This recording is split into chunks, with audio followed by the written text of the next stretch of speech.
안녕하십니까 여러분. 423TV 피벤저스의 캡틴 배병기 원장입니다. 먼저 피벤저스의 헐크, 토르 두 분 원장님 모셨습니다. 안녕하십니까. 네, 안녕하세요. 아이언맨 김지영 원장님은 오늘 좀 바쁘셔서 모시지 못한 점 정말 송구스럽게 생각합니다. 오늘은 탈모 특집, 탈모 어떻게 대책 치료를 해야 하느냐, 저희 피벤저스가 명확하게 그 답을 드리도록 하겠습니다. 탈모는 피부과 전문의의 전문 분야입니다. 그렇죠? 그래서 크게 치료가 먹는 약, 바르는 약, 그 다음에 두피 주사, 모낭 주사 플러스 이제 모발 이식, 이렇게 네 가지로 크게 나눠서 이야기를 할 수 있는데, 먼저 먹는 약에 대해서는 김지영 원장님이 정말 많이 공부를 하셔가지고 정말 많은 내용을 알고 계시거든요. 먼저 먹는 약은 효과가 정말 있나요? 효과는 당연히 있습니다. 네. 그래서 사실은 이제 탈모 있으신 분들은 먹는 약이 금기가 되지 않는 이상 먹는 약은 기본적으로 꼭 추천을 드리고요. 대부분의 경우에서 훌륭한 효과를 보실 수 있기 때문에 후회하지 않는 선택이 되실 수 있을 것 같습니다. 탈모 먹는 약을 꺼린 이유가 제가 봤을 때 크게 두 가지가 있는 것 같아요. 길게 먹어야 된다, 부작용이 걱정된다. 얼마나 먹어야지 효과가 나타나나요, 이게? 개인 차이는 있지만 보통 6개월 전후에서는 효과를 느끼실 수가 있고요. 처음에 3, 4개월 정도 치료 기간이 지난 이후에는 머리의 스타일링이 조금 더 볼륨감이 산다든지 머리 빠지는 걸 줄어드는 걸 느끼게 되면서 치료 효과를 느끼게 되고 6개월 이후부터 최대한 2년까지는 점점점 더 좋아지는 걸 느끼실 수가 있기 때문에 꾸준히 드시면 좋은 효과를 기대할 수 있겠습니다. 먹는 약 자체가 이제 프로페시아 혹은 아보다트라는 게 이제 남성 호르몬 억제제라고 흔히 알려져 있잖아요. 그래서 많은 분들이 굉장히 남자분들 걱정하시죠. 나의 성 능력이 떨어지느냐. 어떻게 설명하시나요? 또 부작용에 대해서. 그러니까 사실 이제 남성 호르몬이 머리카락에 작용하는 특정한 부분을 억제를 하는 건데 그냥 남성 호르몬을 차단한대 라고 이제 이야기를 듣게 되면 나의 남성성이 훼손이 되지 않나 그렇게 생각을 하시는 분들이 많이 있으신데요. 실제로도 이제 남성 성기능 관련한 부작용이 보고에 따라 다르지만 3 내지 5% 정도 보고가 되는데, 반대로 말하면 95%에서 97%의 남성분들은 이러한 문제에서 전혀 영향을 받지 않고 치료를 할 수 있기 때문에 크게 문제가 되지는 않고요. 그 소수의 3 내지 5% 부작용을 느끼시는 분들은 또 거기에 맞춰서 약을 조절한다든지 다른 방법도 충분히 있기 때문에 크게 걱정은 안 하셔도 될 것 같습니다. 프로페시아 혹시 드셔보셨나요? 두 분 원장님. 저는 지금 먹고 있습니다. 먹고 있고. 네. 저도 지금 사실 먹고 있고. 네, 저는 아직 복용해 본 적은 없습니다. 네. 괜찮습니다. 우리 노선희 원장님도 전혀 문제 없습니다. 이거 19금 얘기는 아니고요. 네. 먹어도 괜찮더라고요.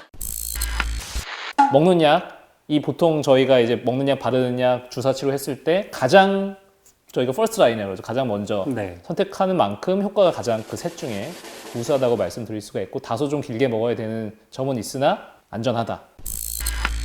남성성 관련된 거긴 한데, 임신 관련해서 탈모약을 먹고 있었던 상황이면 그 약물이 혹시 애기한테 가거나 혹은 임신 확률이 떨어지지 않을까 이런 거 궁금해 하시는 경우도 있던데, 거기에 대해서는 혹시 어떻게? 일단은 남성 탈모 약을 복용하실 때 이제 피임은 따로 필요 없는 걸로 되어 있습니다. 물론 이제 정액을 통해서 약물이 배출이 되는 걸로 알려져 있지만, 우리가 걱정하는 것처럼 정액에 포함된 약물이 태아 기형이라든지 이런 걸 유발시킨다라는 것은 아직까지 밝혀져 있지가 않기 때문에 걱정은 하지 않으셔도 될 것 같고요.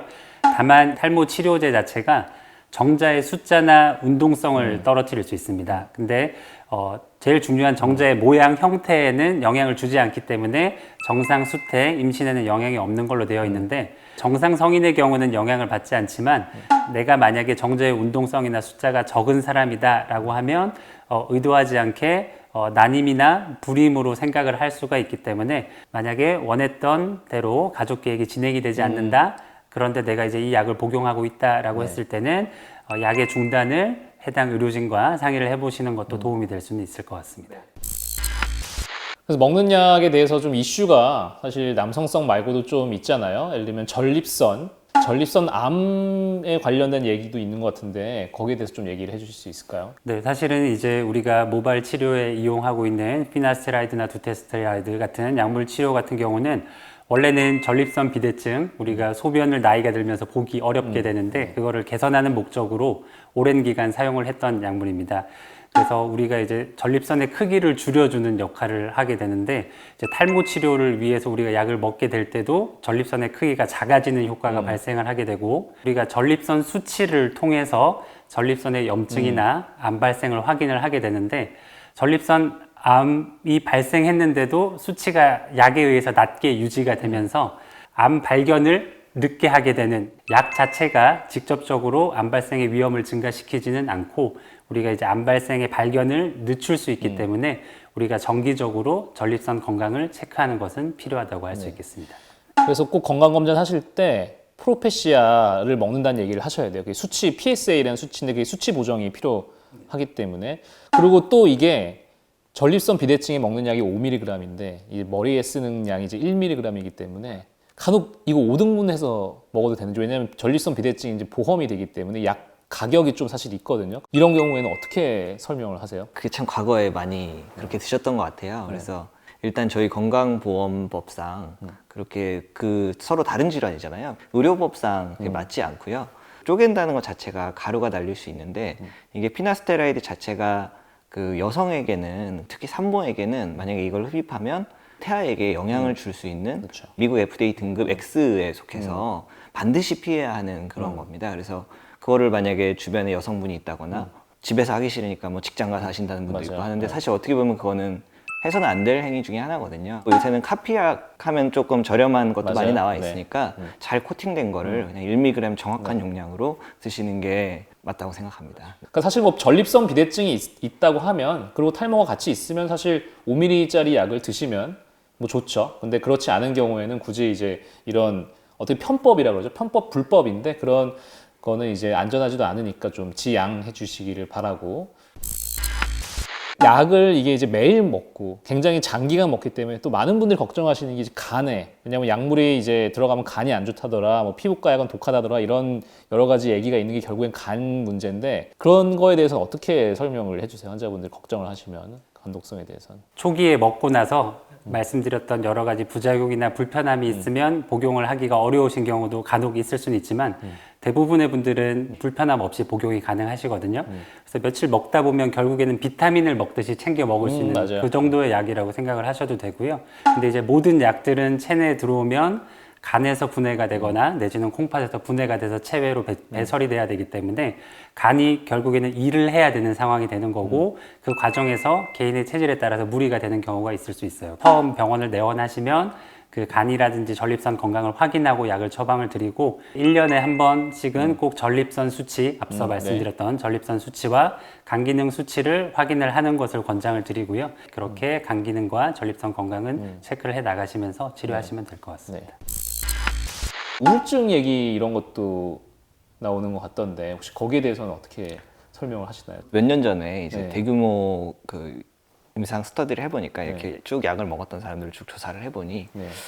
그 이 약을 드신 사람들이 좀 더 우울증이 많은 것 같다라는 걸 이제 확인하기 위해서 네. 그런 스터디를 했는데 제 기억으로는 이제 그게 유의하게 조금은 차이가 난다. 하지만 그 우울증이 이제 기분의 무드 체인지라고 하죠. 그 정도지 이 우울증으로 인해서 뭔가 비헤이비어 체인지가 생긴다거나 그런 경우는 거의 없고 그리고 무드 체인지도 그닥 심하진 않다. 그렇게 이해하고 있습니다. 네.